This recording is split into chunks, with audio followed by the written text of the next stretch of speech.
Should you buy the Acoustasonic Player Telecaster? This is IkeGuitar. Let's do this. Woo, guys, man, what a time to be alive. Fender has announced another round of Acoustasonic style guitars for us all to talk about today. Now, you've seen, I'm sure, the last couple episodes where I have harked on negatively the Acoustasonic Player. You guys have probably seen the videos where I have harked upon the Acoustasonic Telecasters and Stratocasters and Jazzmasters. Let me just say, I'm not a super big fan. So the Acoustasonic Player Telecaster is meant to be a more budgeted down version of the full-blown Acoustasonic line. Don't forget, we have an actual Acoustasonic Cocobolo at $3,300.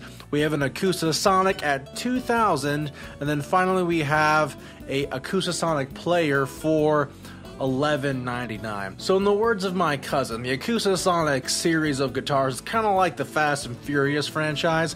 They make new guitars every year and no one knows the reason why. I mean, this guitar, for some reason, is out of the market in a more budget-friendly version.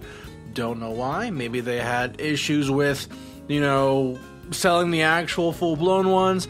But why don't we go through some of the details about this guitar and talk about why you should or should not buy one. So first off, the Acoustasonic Player Telecaster is going to be a little different in that it's got some different colorways. We've got the Butterscotch Blonde, we've got the Brush Black, we've got the Shadow Burst, as well as the Arctic White. Now, my favorite finish of them all is going to be the Arctic. If I'm going to pick one, I'm going to pick this one. Kind of looks kind of weird, but I think I kind of want that loud color of the Arctic.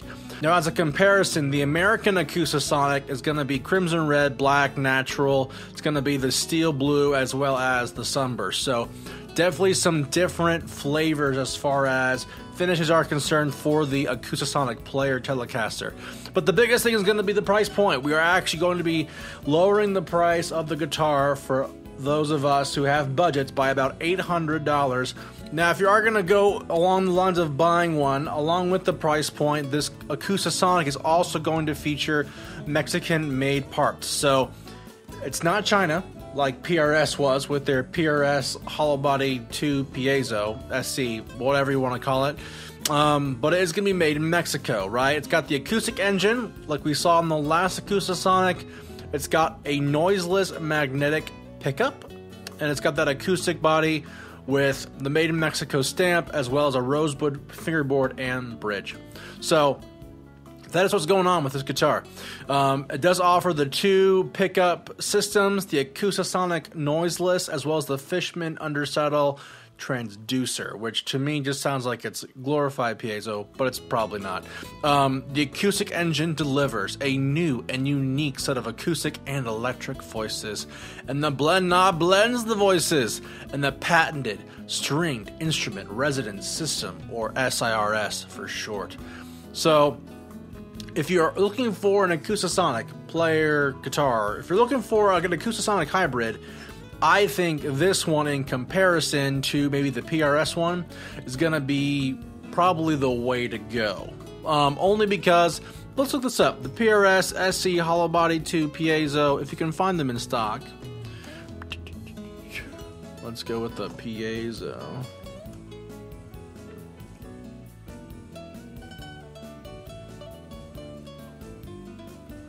So the SC Hollow Body 2 Piezo is landing on $1,600 or so.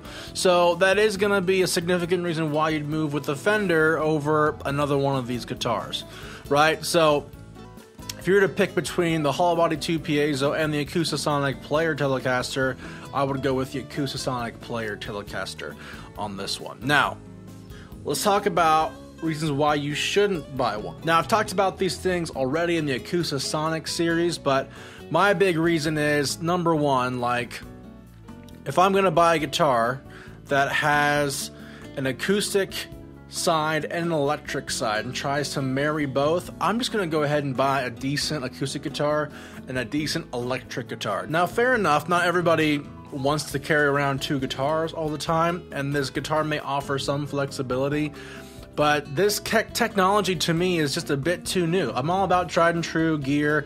I'm all about things that you're gonna know what you're getting into when you buy one of these things.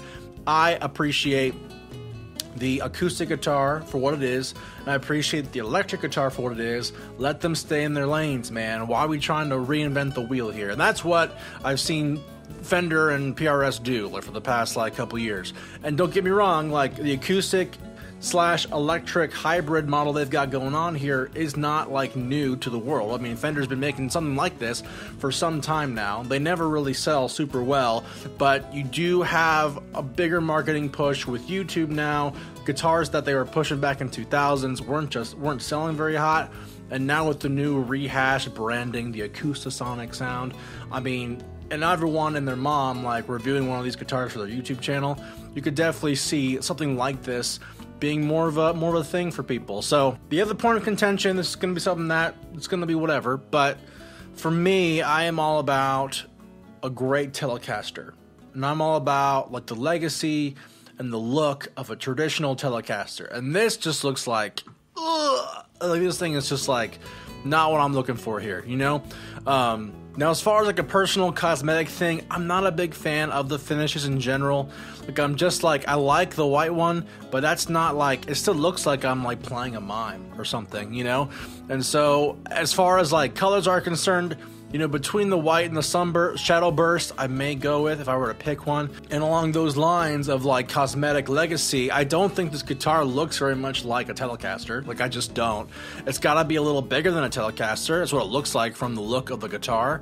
Telecasters are a bit more square in shape, right? And it's kind of weird to see like the vignette like of this sunburst, and then you've got the outer wood right here. It just doesn't makes the guitar seem like smaller than it is, but yet again it's like bigger than a traditional Telecaster. So I think the only thing that's more Telecaster vibey is going to be the neck here, which you can be picky about the neck all you want, but you know, I feel like it really didn't do super well in the design. They're trying to piggyback off of Fender's traditional styles and looks of their classic vintage instruments, because these things have been in the market for like 50 years. People don't want a new style of guitar if they're going with a Fender guitar. I just don't think it's something that design-wise looks good. Like, I don't think it really harkens back to anything classic or traditional, which I think they were trying to do, right? But if I'm looking at this guitar and I'm like, looks like a Telecaster? No, it doesn't. It looks like just another guitar